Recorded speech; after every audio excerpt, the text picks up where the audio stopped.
Okay, so it's Wednesday morning. It's a little after 8 a.m. West Coast time.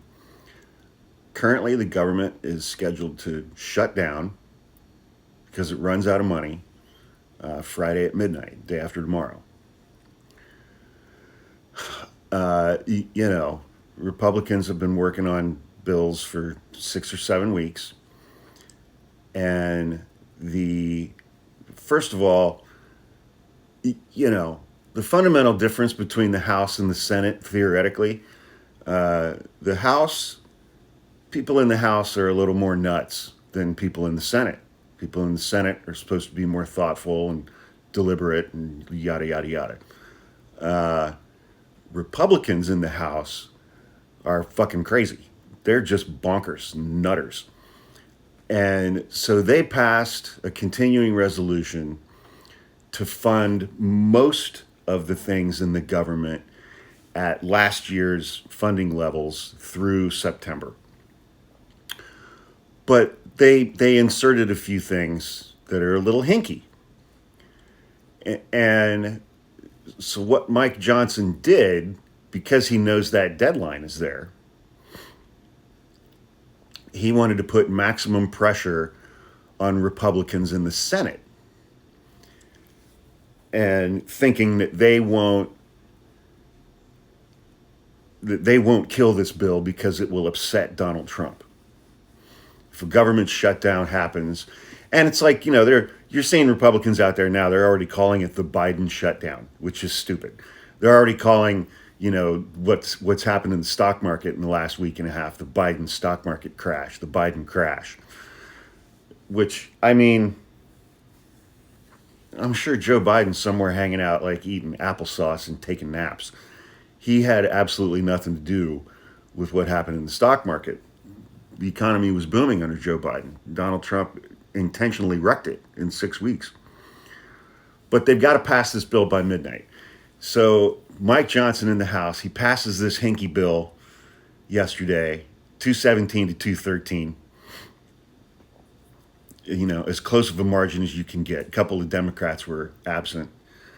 And so now it goes to the House.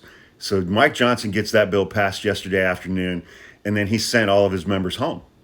He sent them home for the weekend. So if the Senate changes anything and passes a bill and sends it back to the House, there ain't nobody in the House. And Mike Johnson thinks, well, then the blame will fall on Senate Republicans if they don't pass it. So he's totally screwing over Republicans in the Senate by doing it this way. He's putting them in a box. But there are a lot of Republican senators who don't care. There are several, who are going to like stand on principle when it comes to, raising the debt ceiling and increasing the national debt and things like that. And so, I just saw a statement I saw reporting this morning from John Thune, the Senate Majority Leader for Republicans.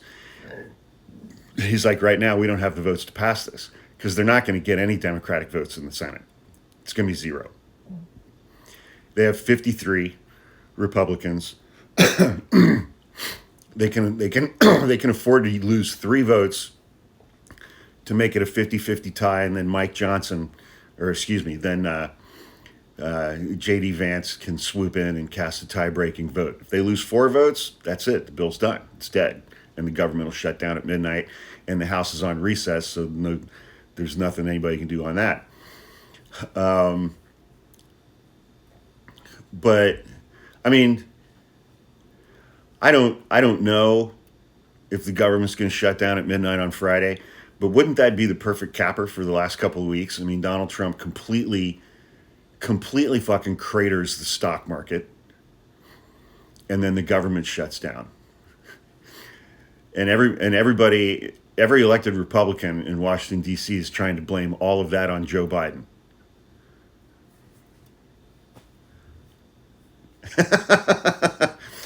Hey, yeah, I mean, I also during the week when Donald Trump is completely dismantling the Department of Education. These are really, really strange times that we're living through, guys. Really, really strange times.